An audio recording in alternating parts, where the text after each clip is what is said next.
يا أيها النبي والكوكب الدري، يا أيها النبي والكوكب الدري، أنت إمام الحضرة سلطانها الغيبي، أنت إمام الحضرة سلطانها الغيبي.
warahmatullahi wabarakatuh.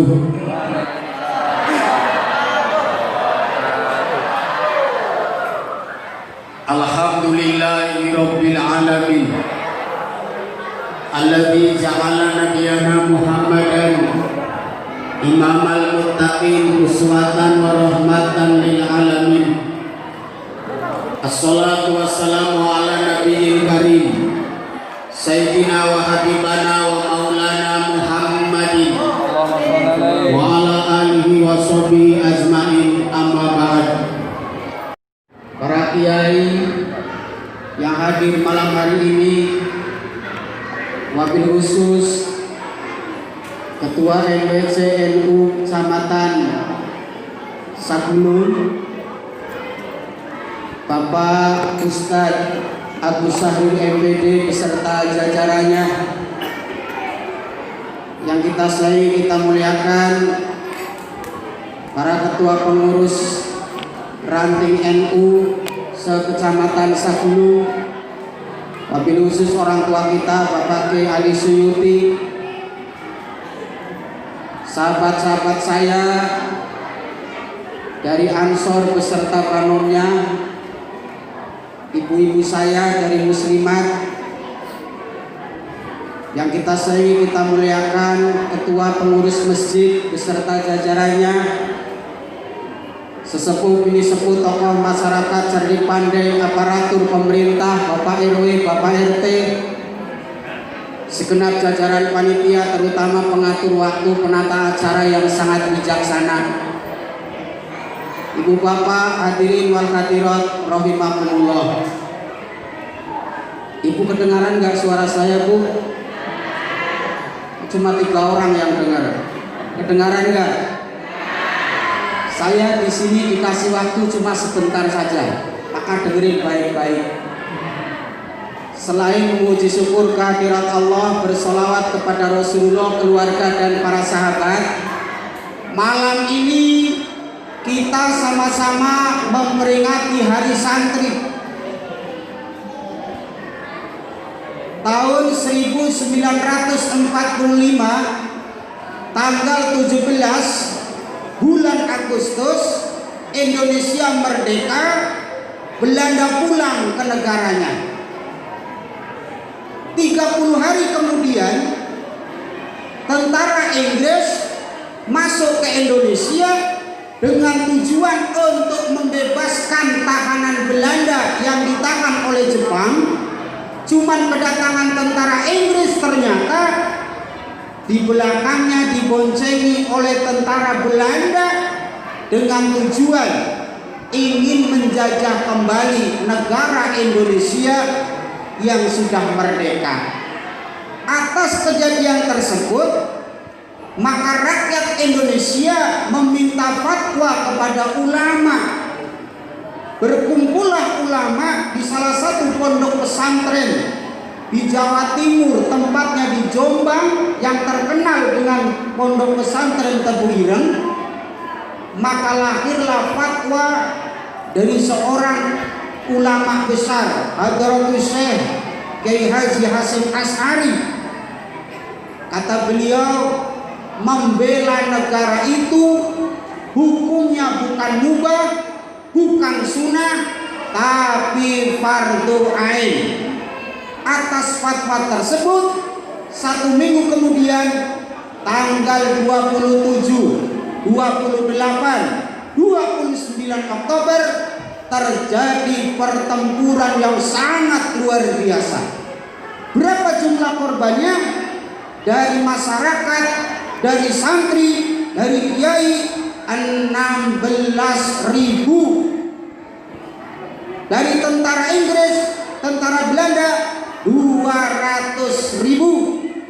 16.000 kebanyakan dari santri dan kiai.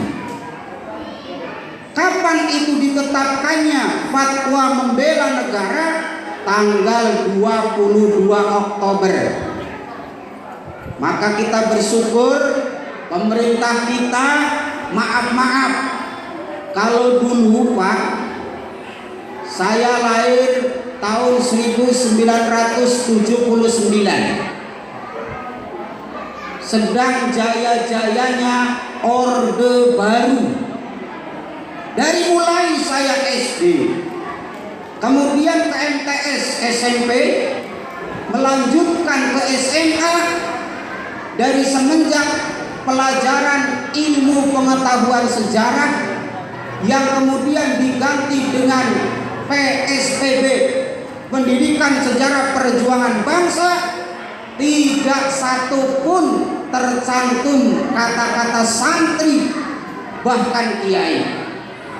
Padahal santri dan kiai banyak yang meninggal, banyak yang gugur di medan perang. Maka tanggal 22 Oktober 2015 bertempat di Masjid Istiqlal ditetapkan tanggal 22 Oktober sebagai Hari Santri. Untuk apa? Apresiasi pemerintah terhadap jasa-jasa santri dan kiai. Paham Ibu? Astagfirullah. Paham nggak? Terserah mau paham mau enggak, yang penting selesai. Capek saya. Kalau dulu santri mengangkat senjata, kalau dulu kiai maju dengan medan perang, sekarang bukan zamannya berperang. Kiai Ali Suyuti nggak usah repot megang-megang senjata, mau ngapain? Tugas kita bukan merebut kemerdekaan, tapi tugas kita adalah mengisi kemerdekaan. Kalau dulu santri berjuang, sekarang santri pun harus berjuang. Pertanyaannya, siapakah santri itu? Santri itu orang yang mencari ilmu, tempat tinggalnya di pesantren, orangnya disebut santri. Pengertian secara khusus, cuman pengertian secara umum menurut para kiai, siapapun orangnya yang berperilaku seperti santri yang ada di pesantren, maka dia termasuk santri secara umum. Jadi beruntung kita malam hari ini termasuk santri. Moga-moga santri-santri yang baik. Tidak cukup amin, dengerin baik-baik. Santri yang baik, santri yang seperti apa? Santri yang seperti zaman berperang, taat kepada kiai. Kiai baca sholawat, santri tidak pernah tinggal baca sholawat. Di depan kami nih para kiai baca sholawat, di depan kami juga para santri, maka kita pun harus baca sholawat. Kalau dulu senjata untuk memerangi musuh, menyelamatkan negara, sekarang sholawat untuk menyelamatkan negara. Indonesia kaya dengan kekayaannya, baik daratan maupun lautan. Tapi ternyata Indonesia juga gudangnya bencana. Mohon maaf sekali lagi, bencana alam dan bencana non alam. Sekarang kita sedang dihadapi oleh bencana non alam. Maka kita ikut kiai, karena kita seorang santri, sama-sama kita baca sholawat. Ibu udah baca sholawat belum, Bu? Cuma 4 orang yang baca sholawat. Ibu sudah baca sholawat belum? Kapan? Mana ada. Paling yang main hadro, di belakang malah bisik-bisik sama sampingnya. Jilbabku udah lunas belum? Kayak gitu. Yang baca sholawat sebentar, habis itu selesai. Anak-anak pegang hadronya, saya mau baca sholawat. Tolong semuanya jangan sampai ada yang gak ikut. Semua ikut baca sholawat. Lagunya pakai lagu saya aja, gak usah pakai lagu sini, gak enak. Cengkoknya pakai cengkok saya, jangan cengkok sini, gak jelas. Semuanya nanti baca sholawat diiringi dengan hadroh dari SMK Negeri 5 asuhannya Ustadz Mukhlis. Sallu ala Nabi Muhammad. Sewaktu kecil rajin mengaji, kala remaja menjadi santri, dewasa tua nanti taat sembahyang menghadap Allah, jiwanya tenang, dewasa tua taat sembahyang menghadap Allah, jiwanya tenang. Sama-sama salatullah salamullah ala rasulillah, salatullah salamullah ala yasin habibillah, salatullah salamullah ala yasin habibillah. Siapa yang taat sembahyang, besok wafat menghadap Allah pulang jiwanya namanya wafat husnul. Amin Allahumma. Sebaliknya Bapak Ibu, semakin tua bertambah dosa, banyak maksiat gak mau tobat, sayurnya nangka bumbu kemiri, dah tua bangka gak tahu, sayurnya nangka bumbu kemiri, dah tua bangka.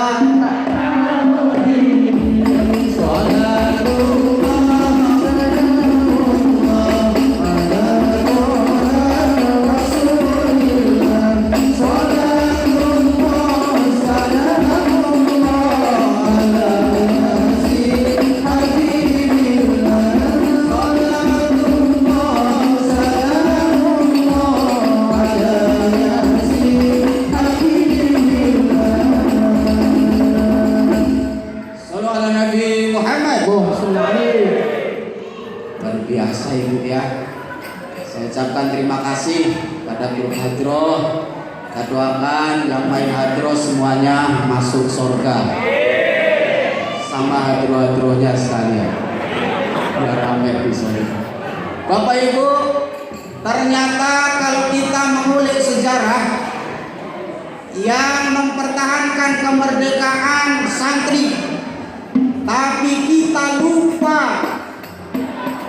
pejuang-pejuang dulu juga yang merebut kemerdekaan adalah santri. Banyak pahlawan-pahlawan Indonesia dari kiai dan dari santri, baik laki-laki maupun perempuan. Bu, pahlawan perempuan banyak yang dari muslim, banyak dari santriwati.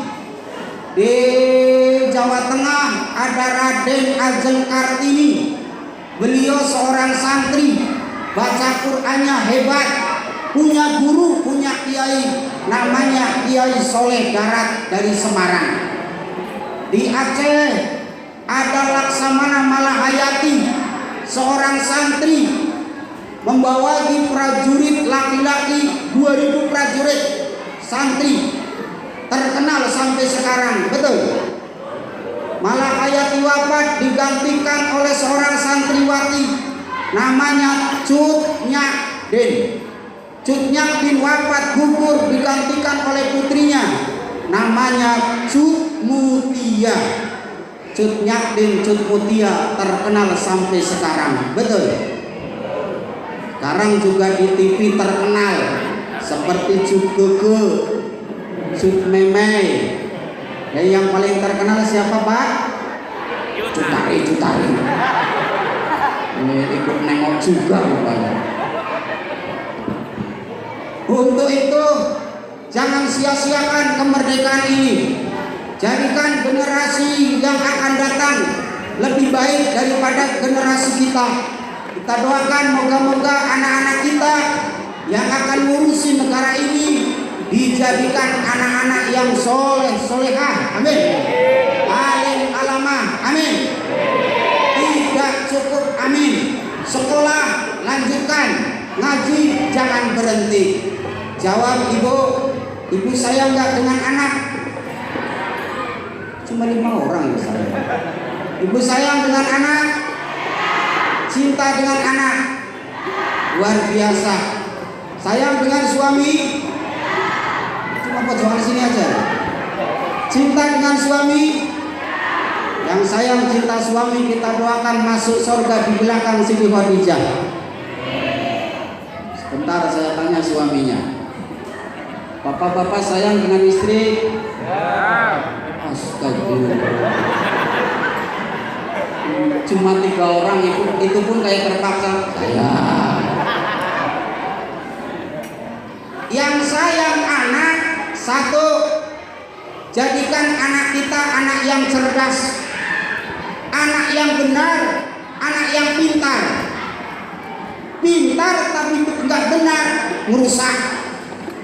Benar tapi nggak pintar, susah berjalan. Bagaimana supaya pintar? Sekolahin. Bagaimana supaya benar? Pesantren, suruh ngaji. Simpel Pak. Ibu bapaknya ngapain? Ngasih support.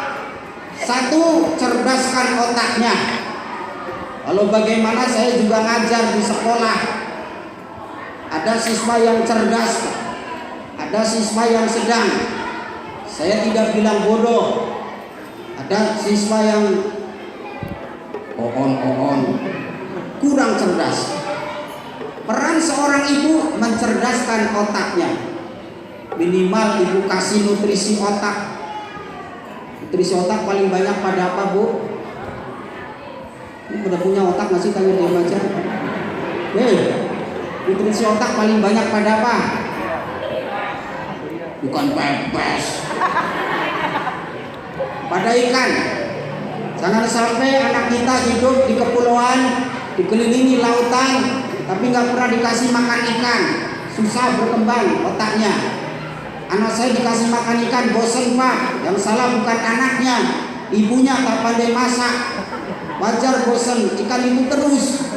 Anak tiap hari kasih ikan benggol, besok lagi ikan benggol, besok lagi benggol. Seminggu gak bisa jalan, benggolan. Anak tiap hari kasih ikan kembung, tiap hari lagi kembung, besoknya lagi ikan kembung. Di sekolah bukannya pintar, perutnya buncit. Anak tiap hari kasih ikan mata besar, besok lagi ikan mata besar. Di sekolah bukannya pintar, matanya aja yang gede, pelatak pelotot. Sayangi anak.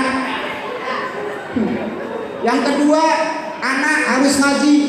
Nah ini, ikutin kiai bagaimana mendidik anaknya. Maaf Pak, rumah saya Jawa Barat. Walaupun sebentar saya pernah ngaji di Jawa Timur. Orang tua saya sudah 80 tahun, dibela-belain naik kereta api hampir sehari semalam. Kemana? Datangin ke kiai saya. Ngapa? Pasrahkan anaknya. Ikutin bagaimana kiai zaman dulu memasrahkan anaknya kepada guru-gurunya. Jadi kalau ibu pengen dapat anak yang alim, yang soleh, ayo mulai sekarang, walaupun hanya pertama ngaji, datengin ustadznya, Pak, bawa anaknya, pasrahin. Assalamualaikum Pak Ustadz. Waalaikumsalam. Ada apa Bapak Ibu? Ini anak saya. Terus mau ngapain ke sini? Yang pertama silaturahmi, yang kedua saya tidak pengen anak saya bodoh seperti saya.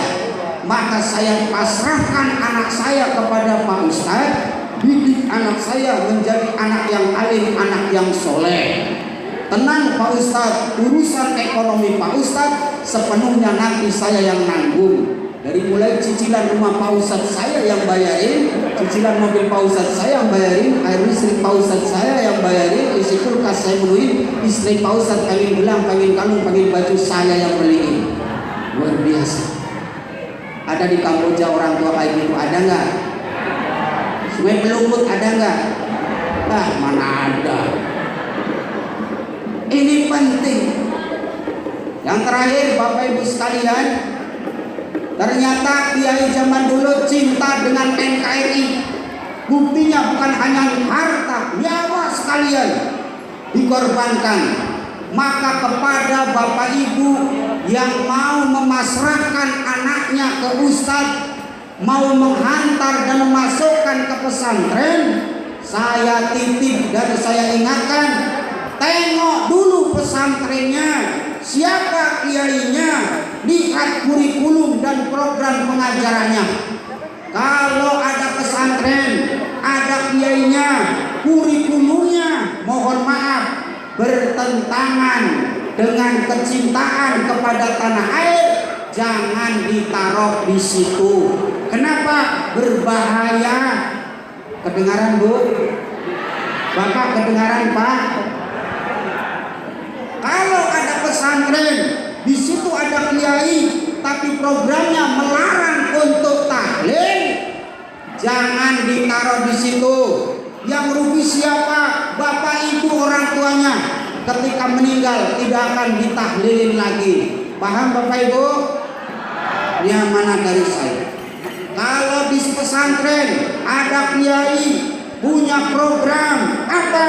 Anti maulid, anti Isra Mi'raj, anti sholawatan, jangan ditaruh di situ, karena nanti nggak ada maulid, nggak ada Isra Mi'raj. Siapa yang undang saya? Bangkrut.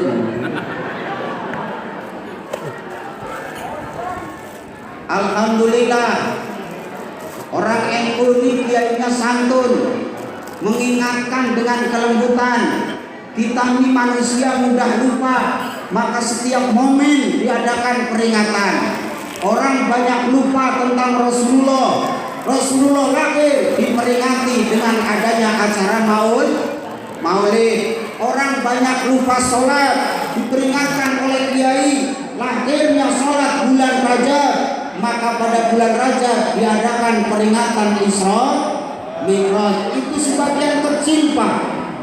Jadi sekali lagi, kegiatan-kegiatan yang demikian itu adalah strategi politik dakwah ulama dan kiai. Moga-moga yang hadir di sini bisa memahami dan bisa melestarikan kegiatan-kegiatan agama yang telah disediakan oleh kiai-kiai kita pendahulu. Alhamdulillah, maulid sekarang di tengah pandemi masih banyak yang memperingati. Saya menghimbau, taatilah peraturannya. Terima kasih saya kepada Bapak Ibu yang hadir malam ini mengikuti protokol COVID-19. Ini yang pakai masker Pak, ini orang-orang baik, taat kepada Allah, taat kepada Rasulullah, wa ulil amri, dan taat kepada pemerintah.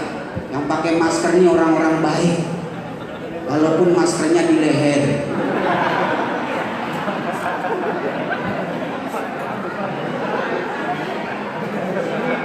Ya. Nah, yang penting kita ikutin kiai kita. Kiai sama kiai tidak pernah berantem, maka santri sesama santri pun jangan berantem.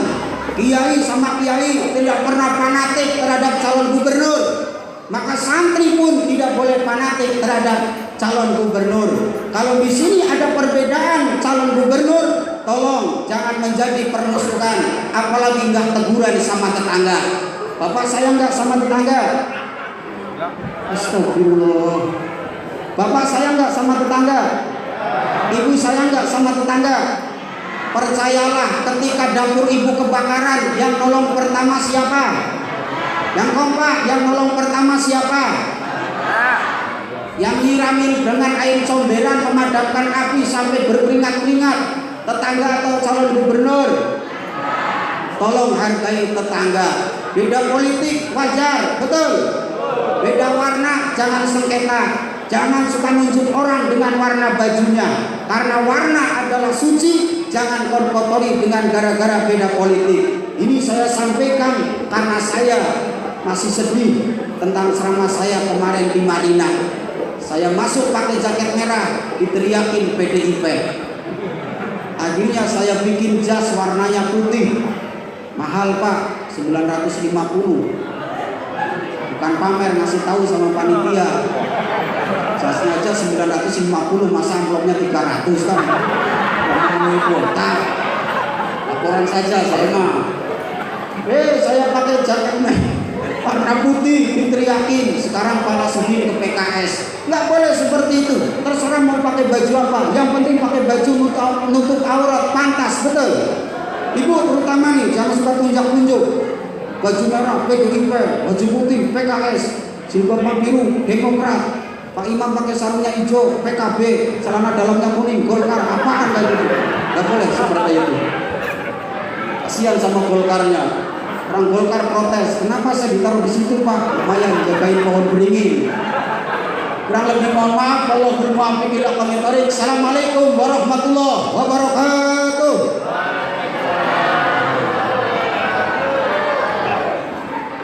Salli ala Nabi Muhammad.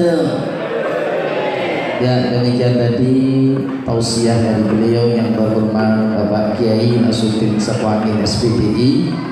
Mudah-mudahan apa yang disampaikan mendapatkan keberkahan kepada kita, amin ya rabbal alamin. Untuk berikutnya adalah sesi untuk tanya jawab tentang masalah agama. Kami mohon untuk seluruh tim LBM Lembaga Basul Masail Nahdlatul Ulama Kecamatan Sagulung agar di depan. Untuk itu kita jeda sholawat 1 sholawat. Silakan dari tim patrol.